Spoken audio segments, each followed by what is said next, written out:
자, 오늘은 여러분에게 이제 히브리서에 대해서 말씀을 드릴 건데, 먼저 우리 히브리서 우리 1장에 대해서 말씀드리겠습니다. 먼저 우리 히브리서에 대한 전체적인 대략을 넘어가야 되겠습니다. 먼저 히브리서는 히브리서 요점은 뭐냐면은, 히브리서는 이 편지를 받는 사람들이, 히브리서가 편지거든요. 편지를 받은 사람이 유대교에서 개종하여 예수님을 믿는 교회에 다니는 사람인 거예요.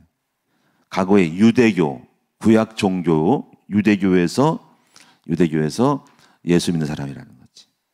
그 때문에 이 사람들은요, 과거에 구약에 많은 것들을 갖고 있어요. 가치를. 중요한 거를. 모세가 훌륭하다. 율법이 훌륭하다. 제사제도, 성막제도가 훌륭하다. 구약적인 걸 갖고 있단 말이야. 그런데 예수가 딱 나타나서 예수를 믿으니까 구약에 대한 어떤 또 가치를 많이 갖고 있는 거예요. 예수님에 대해서 이렇게 적용을 잘 못 시키는 거야. 그래서 이 편지를 쓴 사람은 유대교에서 따온 기독교인들에게 구약의 이런 것들은 예수 그리스도에서, 물론 그거를 다 버리면 안 돼. 버릴 수도 없고, 왜냐하면 또 버려서도 안 돼요. 구약의 모든 것은 그리스도를 통하여 성취되고 완성됐다라고 말해주는 거예요. 그래서 히브리서의 전체적인 것이 중요한 것들을 뽑아서 그것이 어떻게 바뀌었는지, 예수 그리스도 안에서 어떻게 연결되는지를 다 설명하고 있어요. 예를 들면 구약에 그들이 생각하는 훌륭한 사람은 대제사장이거든요. 근데 그 대제사장이 훌륭한데 예수가 딱 나타나서 예수가 훌륭하다는데, 예수님은 그들의 대제사장의 사람이라는 거죠. 이 시대의 대제사장이라는 거죠. 그래서 또 아브라함을 훌륭하게 생각해요. 아브라함. 근데 아브라함이 훌륭한데 아브라함에게 복을 준 사람이 멜기세덱이라는 거야. 근데 그 멜기세덱이라는 사람은 바로 멜기세덱의 족보도 없고 아무것도 없다는 거야. 근데 그들의 멜기세덱의 반차를 따르는 사람이 예수라는 거죠. 이렇게 성경에 모세에 대해서도, 모세를 최고로 여겨, 그들은. 그러면 그들이 이제 예수가 더 훌륭하냐 할 때 또 설명을 해. 그게 바로 오늘 1장에 있는 내용이거든요. 2장에 있는 내용이거든요. 모세는 하나님의 사한이고 종이다. 예수는 아들이다. 그래서 오늘날 성경에 누가 모세에게 어떤 아들이라고 했냐, 이렇게 말을 해요. 그러니까 훌륭하게 생각하는 거, 모세. 또 천사. 오늘 장에 천사가 나오는데 천사를 뛰어나게 생각을 해요. 근데 천사는 하나님의 부리는 종이지 아들이 아니다. 예수는 아들이고 천사는 종이다. 어떻게 천사가 뛰어나냐 어떻게? 이렇게 말하는 거예요. 그러니까 히브리서의 요점은 뭐냐면요, 구약에 있는 모든 가치들을 이제 이거를 다 하나씩 중요하게 생각하는 끄집어내서 올려서 바로 예수가 다 성취했다. 예수가 다 이뤘다. 그래서 그리스도가 우월하다. 그러니까 너희들이 과거의 유대교에 대한 거를 사모하고 그걸로 돌아가려고 하는, 후퇴하려는 마음을 갖지 말아라. 내가 예수를 믿으러 나왔는데 우리 옛날에 유대교가 더 훌륭하네라고 돌아갈까 봐. 그래서 이거를 변증하는 유대교에 대한 변증서라고 할 수 있어요. 자, 이렇게 해서 그래서 이제는 너희들이 후퇴하지 말고 이제 신약 안에서 완전한 것을 잡았다. 복음 안에서. 그래서 너희는 흔들림이 없이 견고하고 믿음을 많이 가져라. 그래서 히브리서 11장까지 나오는 거예요. 믿음을 가져라. 그리고 예수 안에서 참 안식이 있다. 모든 걸 완성했다. 그래서 믿음을 가져라 하고 히브리 11장에 구약 성경에 있는 믿음의 사람들을 끄집어내면서 이제 너희들이 흔들지 말고 12장부터는 생활에서 말씀하고 13장까지가 있거든요. 이제 너희가 이제 하나님 나라를 싸워 이겨라. 이렇게 말하고 있는 거죠. 자, 이게 히브리서의 고난을 이기고 승리할 것을 말하는 히브리서의 이제 유대인들에 대한 메시지입니다. 그래서 요점을 이렇고, 전축인 그렇고요. 그래서 성경을 히브리서 읽어보면은 구약이 많이 나오고 신약에 대해서 다시 재해석하는, 복음 안에서 다시 풀어져 나가는 것들을 설명해요. 그 다음에 제목은 뭐냐면, 그래서 제목은 헬라어 본문 히브리인들에게에서 플러스 에브라이우스, 히브리 헬라어로 플러스 에브라이오스에서 그대로 제목을 헬라어를 따서 히브리서라고 했어요. 그러면 이제 저자가 누구냐면은 저자는 바울이라고도 하고 바나바라고도 하고 누가라고도 하고 아볼로라고도 하고 클레멘토라고 하지만은 확실하게 이렇게 확증된 것은 없다. 근데 저는 제가 볼 때 개인적으로 사도 바울이 아닌가라고 생각을 해요. 이렇게 영적인 이 통찰력을 가지고 어떻게 구약과 신약의 복음을 접목을 해서 완전히 연결고리를 잡는 것을 생각할 때 이렇게 뛰어난 사람이 있다고 하는 것은 이것 말고도 또 다른 사역을 했을 것 같아요. 근데 바울만큼 바울이 아니고서는 이런 영적 통찰력, 구약과 신약을 연결시킬 수 있는 완전히 그냥 개혁시킬 수 있는 구약을 재해석해서 신약화시킬 수 있는 이런 분들은 많지 않아요. 그렇다면 그분 이름이 드러났을 텐데 바울만큼 뛰어난 사람이 별로 없거든요. 베드로 능력이 있지만 베드로 학자가 아니기 때문에 베드로 전 후서밖에 없잖아요. 그래서 저는 바울이라고 생각하는데 기록 연도는 AD 60년입니다. 그래서 기록 목적은 유대교에 대한 기독교 변증서라고 할 수 있어요. 그래서 구약을 부정하는 것이 아니라 그리스도를 통해서 구약이 성취되고 완성한 것을 증명하는 내용입니다.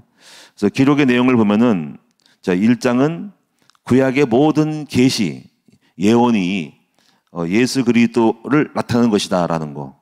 1장입니다. 제가 오늘 이 부분을 제가 좀 강조해서 말씀드릴 것이고, 그 다음에 2장은 구약의 대제사장은 훌륭하지만 불완전하다. 이거예요. 구약의 대제사장은. 왜냐하면 죽는다. 그리고 대제사장들도 아론도 실수할 수 있다. 제사장들도. 그런데 예수님은 죽지 않는다. 그리고 완전하다. 이렇게 설명. 그 2장이고 또 3장과 4장은 모세가 나와요. 모세는 훌륭한 분이지만 하나님 나라에 이제 초기 하나의 주님의 종이지 예수만 있으면 못하다라는 거죠. 그래서 그다음에 이제 구약의 5장, 6장, 7장부터는 아까 말씀드린 것처럼 아브라함 이야기가 나와요. 아브라함 5장, 6장에 아브라함 얘기하면서 아브라함도 복을 받았다. 근데 그가 축복 기도를 누구한테 받았냐면 멜기세덱에게 받았다. 근데 그 멜기세덱이 훌륭한 분이다. 구약의 아론보다 더 뛰어난 사람이다. 아론 전에 그는 먼저 태어난 사람이다. 그래서 그 멜기세덱의 허리에 있다. 아론은 여러분이 따르는 아론 대제사장은 근데 그분보다 뛰어난 사람이 바로 멜기세덱이다. 멜기세덱도 아브라함에게 복을 빌었다. 근데 그 멜기세덱의 반차를 따른 사람이 누구냐면 예수다. 고로 예수는 굉장히 뛰어나다. 그런데 그 사람은 예수님은 하나님의 제사장이다. 이렇게 이제 구약의 멜기세덱에 대한 거를 가지고 예수님에 대한 거를 우월성을 변증하고 있는 거예요. 왜냐하면 그들도 멜기세덱을 알거든요. 이런 거를 논리적으로. 그래서 너희들도 아브라함 같은 복을 받을 수 있다. 예수를 통해서. 이렇게 되는 거예요. 그래서 예수님이 아브라함에게 같은 복을 주는 사람이다. 아니, 예수님은 신약시대에 늦게 태어난 후대의 사람이 아니냐 할 때 아니다. 예수는 먼저 선대로 오신 분이다. 그분이 이 땅에 인간의 몸을 입고 오신 거죠. 이렇게 설명하는 거예요. 그래서 8장은 그래서 예수는 새 언약의 대제사장이다. 그리고 이제 9장에는 성막이 나오는데 이 구약의 성막은 하나님께 나아가는 길인데 바로 예수님께 대장으로 오셔서 하늘 성막을 완성했다 하고 성막의 모든 제물, 제사장, 제도 이것이 다 이제 새로운 것이 올 때까지 그림자로 미리 보여준 것이다 설명하고 있는 거예요. 그래서 그다음에 이제 4장에 특별히 제가 짚고 넘어갈 것이 이제 안식인데 안식. 아까 모세는 참된 율법으로 훌륭하지만 안식을 주지 못했다. 근데 이제부터 예수 그리스도는 우리에게 참 안식을 주신다라는 말이 이제 나와요. 그래서 이제 10장에는 예수가 구약의 제물을 대신해서 영원한 속죄 제물이 되어져서 이제 우리에게는 이제 그 예수가 종합적으로 대제사장이 되시고 제물이 되시고 하늘 지성소에 열렸기 때문에 우리가 참 믿음과 참 마음으로 나아가면 된다. 더 이상 뒤로 갈 거 없다. 예수만 바라보자 하고 나아가는 거예요. 그래서 이제 믿음만 있으면 된다 하면서 믿음의 사람들이 누구냐면 11장에 쫙 설명하는 거예요. 믿음의 사람들 11장에서. 그래서 이제부터 그러니까 12장에는 뭐냐면 너희가 이제부터 다른 갈 것보다 모든 무거운 것과 12장이에요. 무거운 것과 얽매기 쉬운 무거운 것과 얽매기 쉬운 게 뭐랄까 그러면 무거운 짐은 그거잖아. 구약에 대한 어떤 영적인 그 구약적인 관점에 잡혀서 살아가는 무거운 율법적인 것들 그리고 얽매기 쉬운 죄들 얽매이는 많은 여러 가지 다양한 많은 것들에 대해서 벗어버리고 이제 결론적으로 예수만 바라보자. 이게 이제 12장이 이제 히브리서의 어떻게 보면은 결론으로 이끌어가는 말씀이라고 했어요. 오직 예수만 바라보자. 자, 그래서 12장에 구약의 무거운 율법짐, 해방되지 못한 얽매이기 쉬운 죄를 다 벗어버리고 예수만 바라보자. 그래서 13장 이유는 바로 예수만 바라보고 믿음으로 사는 삶. 딱 나오는 거예요. 자, 여러분 이제 이런 거를 보면 여러분 구약의 히브리서가 조금 들어오십니까? 구약의 모든 것들을 신약에 연결시키는 바꿀 수 있는 새로운 변곡점으로서의 예수. 예수는 중간 브리지 역할을 했다는 거예요. 그래서 재해석하는 거죠. 히브리서를 읽으면요, 굉장히 많은 것들을 이해하게 되고 통찰력이 생겨요. 그러면 이제 오늘 히브리서 1장에 대한 분석을 해봅시다. 자, 1장. 먼저 이 히브리서는요, 1장은요, 두 종류로 구분할 수가 있어요. 자, 1장. 첫째는 뭐냐면 1절부터 이제 3절까지 보시면은 여기 1절에 굉장히 중요한 건데 이거 보면 외우셔야 돼요. 굉장히 중요한 암시를 주고 있어요. 그리고 오늘 말씀에 제가 오늘 1장을 통해서 주시고자 하는 메시지 핵심이 이건데요. 자, 우리 천천히 한번 읽어보겠습니다. 1절, 2절 다 같이 시작. 옛적에 선지자들을 통하여 여러 부분과 여러 모양으로 우리 조상들에게 말씀하신 하나님이 이 모든 날 마지막에는 아들을 통하여 우리에게 말씀하셨으니 이 아들을 만유의 상속자로 세우시고 또 그로 말미암아 모든 세계를 지으셨느니라. 여기까지. 나머지 3절은 예수가 어떤 분인지 설명하는데, 자, 이게 1절이 뭘까? 이건 여러분 굉장히 중요한 거예요. 히브리서에. 그리고 굉장히 영적 통찰력이 있어야 돼요. 옛적에 구약이죠. 옛적에 선지자를 통해서 여러 부분과 여러 모양으로. 그러니까 이런 옛적에 구약 시대, 구약에는 훌륭한 사람들이 있었어요.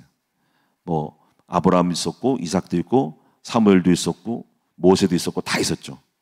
또 여러 부분과 여러 모양으로 선지자들 여러 부분 여러 모양. 뭐 노아 방주도 있었고, 노뱀도 있었고, 출애굽도 있었고, 사사기 시대도 있고, 성경에 수많은 일이 다 있죠. 근데 이 모든 것들이 이제 하나의 메시지예요, 다. 그쵸? 구약이 39권이 전부 메시지란 말이야. 근데 그 모든 것 속에서 말씀을 하셨어. 근데 그 모든 말씀이 이제 마지막에 예수로 하나로 다 말씀했다는 거야. 그렇다면 이 말은 뭐냐면 예수 그리스도를 말씀하려고 하는데 그 그리스도를 미리 그림자로, 구약에는 그림자로 미리 많은 예표로, 증거로, 예증으로, 표징으로 미리 보여줬던 거야. 조금씩. 근데 그렇게 보여주신 하나님이 마치 이제 마지막으로 예수로 딱 결론 내렸다는 거야. 그래서 예수는 구약 모든 계시의 완성, 최종 설명서라는 거지. 그래서 우리가 여기 중요한 관점이 있어요. 뭐냐면 구약의 모든 것들을 어떻게 봐야 되냐면 그리스도의 관점으로, 눈으로 봐야 돼. 그래서 그리스도가 창세기, 출애굽기, 레위기 다 있다는 거죠. 이게 굉장히 중요한 거예요, 이게. 그래서 예수 그리스도가 구약에 숨어 있어요. 그래서 우리는 마치 광산에 어마어마한 무궁무진한 지하 자원이 있는 광산을 앞에 두고 가서 꽃갱이를 들고 캐내는 것 같은 거야. 구약에는 예수 그리스도가 숨어 있어요. 그 놀라운 일이 벌어져. 그래서 밭에 감추인 보화가 있는 거예요. 그러면 여러분요, 이제 이 부분이 굉장히 중요한 제가 말씀드리고자 하는 핵심인데요. 자, 먼저 1장을 좀 더 설명하라고 이 부분을 집중적으로 다뤄볼게요. 그 다음에 4절부터 14절까지는 천사가 나와요. 이제 드디어 이제 유대인들에 대해서 이제 천사가 뛰어나, 천사가 훌륭해 할 때 먼저 가벼운 타치로 예수 그리스도와 천사에 대한 비교를 하고 있는 거예요. 천사는 누구냐 하고 예수는 누구냐라고 비교하면서 천사와 비교할 것이 없는 사람이라는 것을 한마디로 하면. 그래서 저 4절을 보면은 그가 천사보다 훨씬 뛰어남은 그들보다 더욱 아름다운 이름을 기업으로 삼으심이니 얻으심이니 5절에 천사에게 이렇게 말씀한 적이 있냐는 거지. 하나님께서 어느 때 천사 중 누구에게 천사에게 말하기를 너는 내 아들이라 오늘 내가 너를 낳았다 천사여 했냐 이거야. 또다시 나는 그에게 아버지가 천사에게 아버지가 되고 천사는 내게 아들 되리라 하셨느냐 라고 하지 않았다는 거예요. 천사는 아들이 아니고 내가 너를 낳았다는 것이 아들이 아니라는 거지. 아들처럼 낳지 않았다는 것이. 그냥 말씀으로 그냥 창조한 거예요. 6절에 보니까 그가 또 맏아들을 이끌어 세상에 다시 들어오게 하실 때 맏아들이 누구죠? 맏아들은 예수가 이 인류의 우리 인간의 맏아들이야. 우리는 둘째 아들, 셋째 아들이 되는 거예요. 예수가 맏아들이라는 거예요. 그때 세상에 오게 할 때 이 땅에 들어오실 때 하나님 모든 천사들은 그에게 경배할지어다 라고 했다는 거예요. 그러니까 천사는 경배받을 자가 아니라 바로 예수 그리스도를 경배할 도구라 이거예요. 그래서 7절에 보니까 천사들에 대해서 뭐라 그러냐면 천사들의 가나에는 그는 그의 천사들을 바람으로 그의 사역자들을 불꽃으로 삼으시는 하나의 연장이고 도구라 이거예요. 그러므로 유대인들이요 천사를 너무 훌륭한 분은 우리 인간보다 뛰어나게 많은 늑자라. 그러나 그는 예수 그리스도에 비할까 못되니 천사 하지 말라는 거지. 천사는 하나님의 나라의 종이고 예수께 경배한 것이다. 하나님은 천사를 내 아들이라고 그렇게 신분을 높이지 않았다는 거야. 그러니까는 예수보다 천사가 높다는 생각을 하지 말아라 그 얘기예요.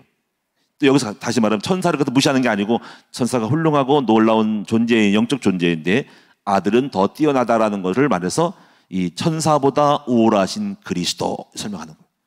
지금 여러분 이 논점이 뭐예요? 지금 히브리서에 끌고 가는 10장까지의 논점이 뭐냐면은 구약의 유대인들이 갖고 있는 다양한 많은 영적인 가치, 밸류, 뛰어나다고 생각하고 있는 가치에 대해서 그리스도와 비교하면서 그리스도가 우월하고 그리스도가 그들을 대신한 거고 그들은 다 그림자라는 거예요. 예표고 상징이고 그냥 앞서가는 사람이라는 거지. 존재의 모든 것들이. 그래서 예수가 뛰어나다 이거야. 그러니까 그리스도를 바라보라 이거야. 그냥 그리스도 바라보는 여러분이 그리스도 봤기 때문에 다시 옛날의 구약으로 돌아가지 말라 이거예요. 그래서 또 보면은 8절에 그래서 아들의 하나에는 하나님이여 주의 보좌는 영영하며 주의 나라의 규는 영원한 공평한 군이다. 9절에 주께서 의를 사랑하시고 불법을 미워하셨으니 그러므로 하나님 곧 주의 하나님이 즐거움의 기름을 주께 부어 주를 동료들보다 뛰어나게 하셨다. 주, 왕권, 즐거움의 기름을 부었다는 거죠. 기름 부었다고 왕권이 있다는 거예요. 10절에 보니까 주여 태초에 주께서 땅의 기초를 두셨으니 하늘도 주의 손으로 지으신 바라. 예수님이 땅의 기초를 세우신 창조주라 이거예요. 예수가. 이런 내용들을 보시면서 무엇을 설명하는지를 여러분이 이제 말씀을 이제 이런 절들을 이 설명을 안 들으면 뭔 말인지 모를 텐데 설명을 들었으니 아 예수 그리스도에 대해서 우월성을 설명하려고 이런 말씀을 하고 있구나 이렇게 알 수 있는 거예요. 그래서 이런 내용들을 여러분이 분석을 잘해야 돼요. 말씀에 의미 없는 말씀은 하나도 없단 말이에요. 또 그래서 또 다시 또 이제 12절도 마찬가지고 세상은 바뀌어도 주는 안 바뀐다는 말씀하고 13절에 또 천사를 설명해요. 다시 결론적으로 어느 때 천사 중 누구에게 내가 내 원수로 네 발등상이 되게 하기까지 너는 내 우편에 앉아 있으라 하셨느냐. 천사에게 하지 않았다는 것이 바로 예수에게 했다는 거예요. 그러면서 천사를 딱 한 마리 찍어버리죠. 뭐냐면 모든 천사들은 섬기는 영으로서 구원받을 상속자들을 위하여 섬기라고 보내심이 아니냐 하면서 천사의 이치, 천사의 정체성에 대해서 딱 하면서 예수와 비교를 하면서 예수와 비교할 바가 없는 존재이다 하는 거죠. 그리고 천사를 무시하는 건 절대로 아닙니다. 자, 이렇게 봐서 1장이 끝났어요. 자, 그러면 여러분이 이제 결론이면서 오늘 중요한 메시지예요. 자, 뭘까요? 첫째는 뭐냐면 첫째는 구약 성경과 예수님 당시의 신약 성경 모든 걸 읽을 때 어떻게 읽어야 될까요? 그리스도를 찾아야 된다는 거예요. 다시 한번 그리스도라는 안경을 쓰고 제가 안경을 썼어요. 태가 없는 안경 썼어요. 선글라스를 쓰면 선글라스의 색깔 따라서 사물이 바뀌죠. 그럼 여러분이 그 안경을 가지고 그리스도라는 관점으로 구약의 모든 것들을 보셔야 한다는 거죠. 그죠? 자, 그러면 예를 들어 뭐가 있을까요? 노아 방주를 보면 뭐예요? 바로 노아 방주가 되신 분이 누구예요? 예수 그리스도 안에. 방주 안에 들어오면 다 구원받고 살았죠? 홍수 시대의 말세에. 지금 이 시대는 예수 그리스도 안에 들어오면 다 살아난다. 그렇죠? 또 뭘까요? 뭐가 있을까요? 룻기서를 보시면 룻이 시어머니를 겸손히 섬기고 사랑하고 함께하고 도와줬죠. 룻이 예수 그리스도의 마음이에요. 룻의 마음이 예수님의 마음이에요. 자, 여러분 잘 보세요. 성경의 모든, 자, 요셉은 뭘까요? 요셉은 묵묵히 핍박을 받고 노마 병정에게 핍박을 받은 형들에게 핍박을 받고 인류를 구원하기 위해 하신 바로 메시아예요. 여러분, 성경에 있는 모든 사건과 스토리를 다 그리스도의 관점으로 다 바꿔보셔야 해요. 이것이 중요한 관점이다. 그래서 창세기에 나타난 그리스도, 출애굽기에 나타난 그리스도, 레위기는 말할 것 없이 그냥 레위기 제사가 다 유월절이 어린 양의 피죠. 그렇죠? 피 바르는 거, 문설주에 바른 거 있죠. 유월절이 어린 양의 피를 바르죠. 그럼 빠져나가죠. 사망 권세가 지나가죠. 이거 대표적인 거죠. 예수 그리스도가 여러분의 가슴 속에 숨어 피를 바르면 죄와 사망의 권세가 다 넘어가는 거예요. 예? 이걸 이렇게 다 보셔야 돼요. 그래서 아브라함 같은 경우는 뭘까? 아브라함은 앞으로 우리가 복을 받아야 될 모델이요. 아브라함. 저는 그래서 아브라함, 이삭, 야곱, 요셉이 성도가 받아야 될 축복의 케이스다. 대표적인 주자다라고 생각을 해요. 그리고 그래서 아까 말씀한 것처럼 멜기세덱은 구약에 있는 멜기세덱은 누구예요? 그리스도의 모형이다. 다윗은 뭐예요? 다윗은 바로 예수 그리스도의 왕권을 상징하는 거. 왕권을 가지신 예수 그리스도. 다윗의 후손이요 그러잖아요. 그러니까 이렇게 사람을 보고 사건을 보고 증거를 보고 또 다 보는 걸 보니까 그리스도를 보아야 되는, 복음을 봐야 하는 거라는 거예요. 그래서 호세아 선지자는 어떨까요? 호세아 선지자는 결혼한 아내가 바람나서 도망갔어요. 바람나서 남자한테 유혹받아 도망가는데 아기를 낳았어요. 근데 호세아에게 말씀하기를 너는 그 여자를 다시 데려다가 다시 아내로 삼어라. 그러면 호세아 선지자는 누굴 말해요? 끊임없이 타락한 백성들을 사랑하시는 하나님, 예수님을 상징하는 거예요. 구약에 있는 모든 것들을 누구의 눈으로 봐야 돼? 그리스도의 눈으로 봐야 됩니다. 여러분이 룻기서를 읽으면 그 불쌍한 시어머니를 끊임없이 사랑한, 그리고 불쌍히 여기고 섬긴 한 영혼을 불쌍하게 메마르고 남편을 잃어버리고 자식을 잃어버린 세상에서 가장 비참하고 슬픈 여인을 사랑했던 룻은 예수의 심장, 예수의 섬김과 사랑을 말씀하고 있는 것입니다. 자, 여러분 이게 왜 중요하냐면, 그럼 여러분 이렇게 예수 그리스도를 가지고 구약의 모든 걸 바라보면 어떤 일이 벌어질까요? 놀라운 일이 벌어져요. 그리스도가 풍성해져요. 제가 그렇죠? 창세기도 그리스도 이런 식으로 다 보면요, 그리스도가, 여러분은 그냥 그리스도를 1%만 알고 있는데 이걸 깨달은 사람들은요, 그리스도가 어마어마하게 꽉꽉 차버리고요, 풍성해지는 거예요. 그래서 어떤 일이 벌어지냐면요, 에베소서 3장 19절의 상태가 됩니다. 한번 읽어볼까요? 이렇게 됩니다. 에베소 3장 19절. 이제 중요한 놀라운 일이 벌어지고 이것이 왜 우리에게 응답이 되는지를, 응답받는 사람은 왜 응답받는지를 알아야 돼요. 에베소서 3장, 이제 히브리서 1장은 넘어가도 돼요. 여러분이 오늘 굉장히 중요한 거예요. 이렇게만 되면 놀라운 에베소서 3장 19절, 20절. 자, 다 같이 3장 19절, 20절 읽겠습니다. 시작. 그 너비와 길이와 높이와 깊이가 어떠함을 깨달아 하나님의 모든 충만하신 것으로 너에게 충만하게 하시기를 구하노라. 우리 가운데서 역사하시는 능력대로 우리가 구하거나 생각하는 모든 것에 더 넘치도록 능히 하실 이에게. 여기서 구약의 모든 사람, 사건, 역사 다 모든 거를 그리스도 눈으로 보면 어떻게 돼요? 그리스도가 여기 너비와 길이와 높이와 깊이가 어떠함을 깨달아 하나님의 모든 충만하신 것으로 너희가 충만해져요. 그리스도가 여러분 속에 충만해지는 거예요. 너비, 길이, 높이, 깊이로, 위로, 아래로, 옆으로, 넓이로, 길이로 충만해진다는 거예요. 그럼 어떻게 됩니까? 응답이 되어져요. 무슨 뜻인지 알아야 돼요. 20절. 우리 가운데서 룻이 있고 우리 가운데서 역사하시는 능력대로 우리가 구하거나 생각하는 모든 것에 더 넘치도록 능력하실 이에게. 우리가 야곱이 있고 우리가 요셉이 있어, 우리 안에. 이 깨달은 순간에. 그래서 상황에 따라서 요셉이 나와, 룻이 나와. 무슨 말인지 알겠죠? 구약의 무슨 여호와를 경외하는 말라기서 읽으면 경외함이 생겨. 여기에 따라 그 사람 속에 상황에 따라 성령이 그 사람 속에 다 역사를 해요. 어떤 문제를 만나면 내 속에 숨어있는 구약의 스토리가 튀어나와서 그 삶을 적용을 하는 거야. 이게 보통이 아니야. 제가 할머니를 한번 모셨다 그랬죠. 할머니를 모신 사람이 아닌데 할머니를 모시시는 영이 들어왔어. 내가 룻기서를 깊이 읽다 보니까는 나도 모르게 시어머니를 공경했던 룻이 내 안에 있어. 오늘 룻이나 내가 내사가 룻이 돼가지고 시어머니를 보고 긍휼한 마음이 생기네.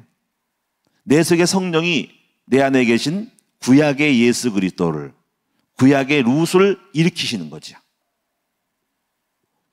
제가 할머니 모셨어. 할머니 모신 다음에 제가 결혼을 했는데 룻이 시어머니 모시고 보아스 만난 것처럼 보아스를 만났어. 우리 김상현 사모가 보아스예요. 나의 보아스. 제가 말씀드린 요점이 뭔지 아세요?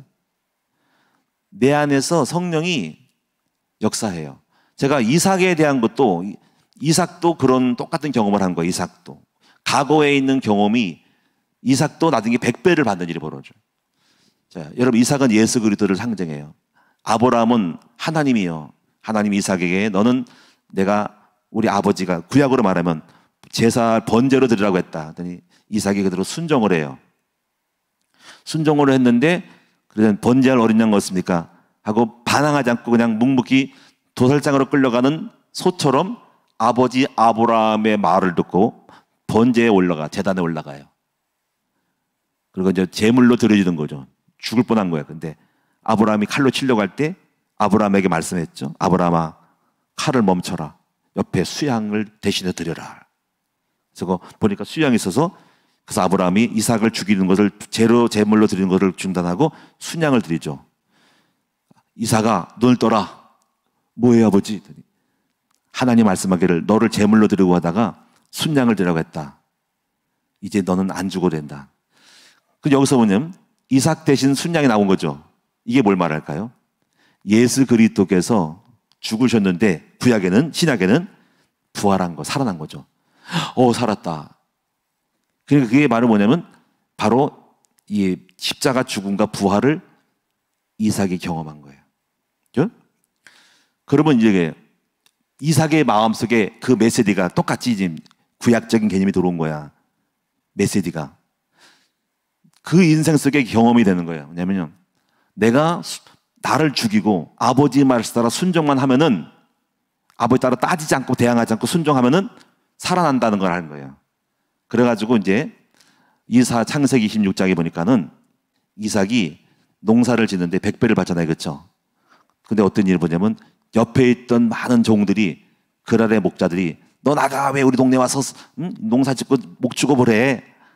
막 대들고 싸우고 핍박을 했더니 같이 맞짱 안 뜨고 자기를 그냥 거기에 따라 상황 따라 나를 죽이고 순종한 거야. 그냥 흘러간 거야. 밀린 거야. 근데 왜 그렇게 했을까? 이삭이 내가 순종하고 죽어도 다시 살리실 줄을 믿었기 때문에 이삭은 그렇게 한 거야. 그 영이 각인된 거라 이거예요. 우리 말하면 지금 구약의 메시지가 각인돼서 우리 삶 속에 구약이 나타나, 그 메시지가 나타나서 삶을 만드는 것처럼 이삭도 그런 신약시대의 사람이 아니거든요. 그 나름대로의 경험이 들어가서 나타난 거예요. 그래서 순종했더니 계속 못 받으니까 100배, 셈의 근원. 또 핍박해서 또 자기를 죽이고 따라갔더니 르호봇. 이게 그러니까 이삭이 그렇게 복을 받은 거예요. 그럼 우리는 지금 그런 상황을 통째로 알고 있고 우리는 지금 그것을 이삭의 얘기를 내가 들었단 말이야. 그 우리 삶 속에서도 우리 이삭처럼 우리도 뭡니까? 다시 부활할 것을 순종을 하면 죽는 것이 아니라 양보할 때 피할 때 내가 양보할 때 피할 때 죽는 것이 아니라 하나님이 우리를 부활시킬 것을 믿는 믿음이 있기 때문에 우리가 그렇게 하는 거예요. 그래서 우리는 이삭처럼 흘러가서 성령의 역산으로 갔더니 오늘 이삭 같은 복을 받는 거죠. 저는 지금까지 제가 목회를 하면서 이삭처럼 복을 받았다고 생각을 해요.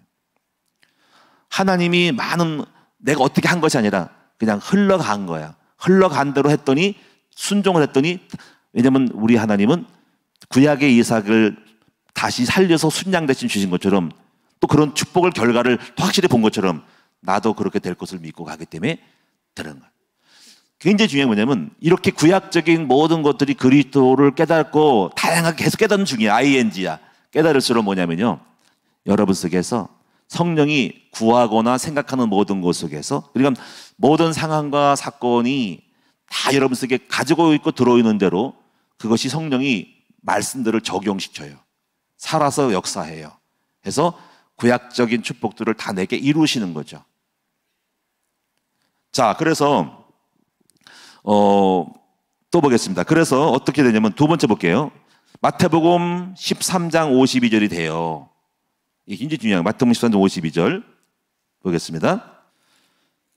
마태복음 13장 52절 다 같이 읽겠습니다. 시작. 예수께서 이르시되 그러므로 천국의 제재된 서기관마다 마치 새 것과 옛 것을 그 국관에서 내오는 집주인과 같으니라. 자, 그래서 우리가 뭐가 됩니까? 우리 드디어 천국의 서기관이 되는 것이죠. 서기관은 주인의 명령을 따라 또 상황에 따라서 필요에 따라서 사람에 따라 구약의 곳간에서 메시지를 끄집어내고 새로운 신약의 곳간에서 끄집어내서 내어다 주는 집주인과 같은 사람이 천국의 서기관이죠.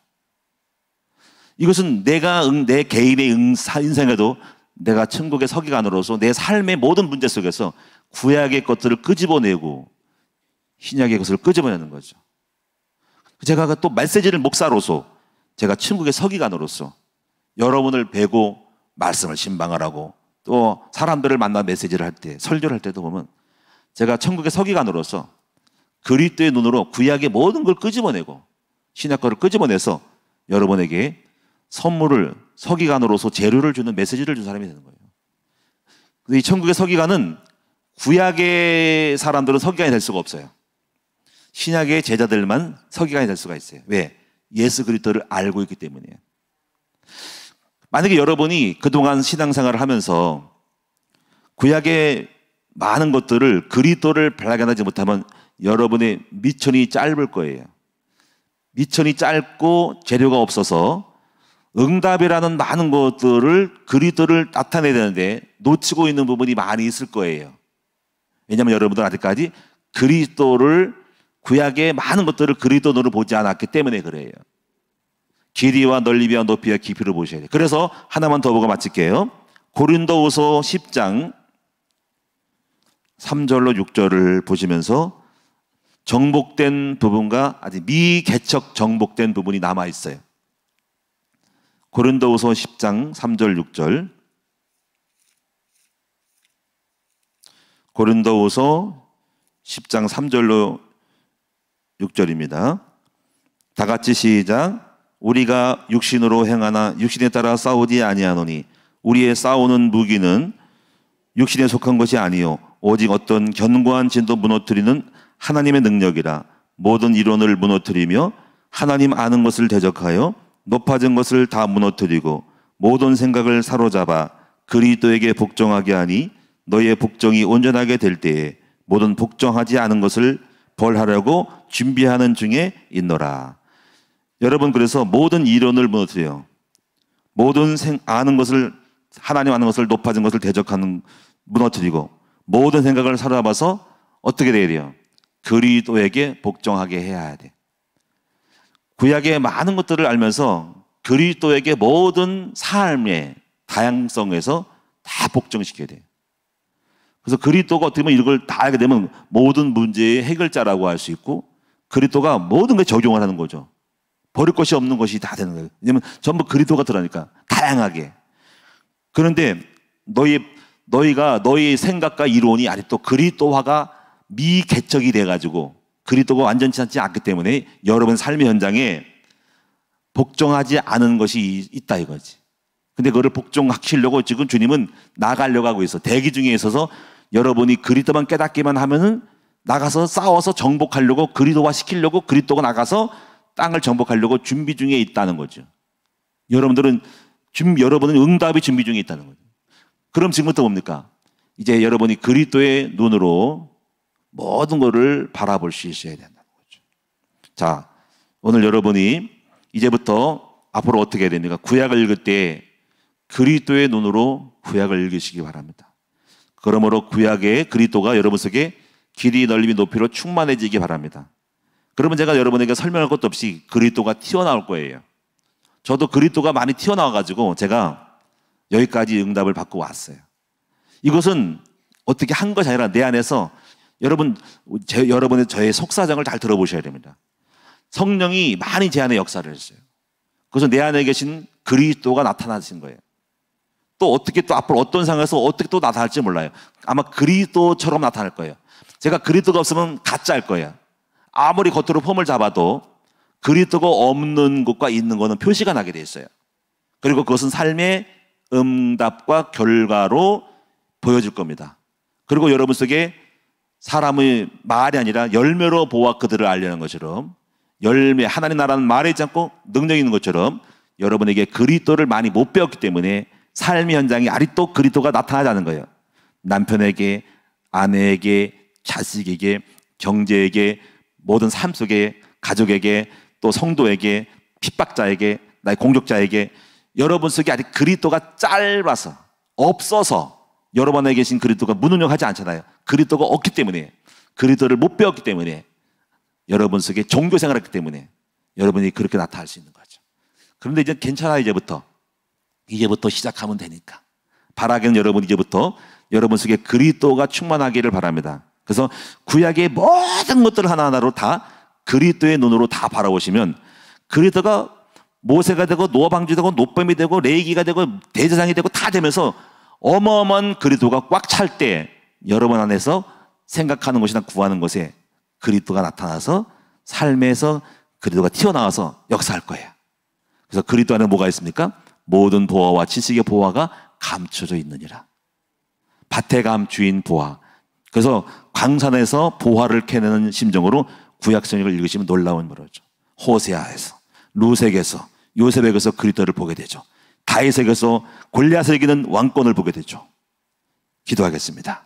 살아계신 전능하신 주님, 만약에 우리 성도들이 구약의 모든 계시와 예표와 증거와 사건이 전부 그리스도를 말씀하는 것이라고 한다면 어마어마한 그리스도의 충만함이 우리 속에 내면에 형성되고 축적될 것입니다. 종교인들은 그리스도를 모르기 때문에 그냥 율법의 눈으로 행위로 바라보지 그 속에 숨어있는 그리스도를 알지 못했고 그리스도를 지나쳤고 그냥 구약이고 그냥 놀리고 그냥 놀리고 그냥 학식이지 그리스도가 없었기 때문에 아버지 그동안 신앙생활을 오래 해도 그리스도가 없이 살면서 내 삶은 정복지 못하는 삶이 있었습니다. 이제 그리스도는 정복자이고 모든 이론을 파하고 대적자를 다 아버지 높아진 것을 다 낮춤으로 말미암아서 우리가 그리스도화가 될 수 있는 우리 모두가 되기 시작하면 이제부터라도 그리스도가 나타나셔서 내 삶의 모든 미정복 분야를 다 정복해 나가는 놀라운 역사들이 우리의 성도들 속에 이제 7월 달부터 일어나게 하여 주옵소서. 새롭게 일어나게 하여 주옵소서. 이제 내 껍데기 아버지 율법의 틀 그리스도가 없는 모든 것들을 볼 수 있는 눈이 열려져서 구약에서 그리스도를 보고 그것이 나의 것이 나의 그리스도가 되게 하여 주옵소서. 오늘도 예물 드린 종들을 감사를 드립니다.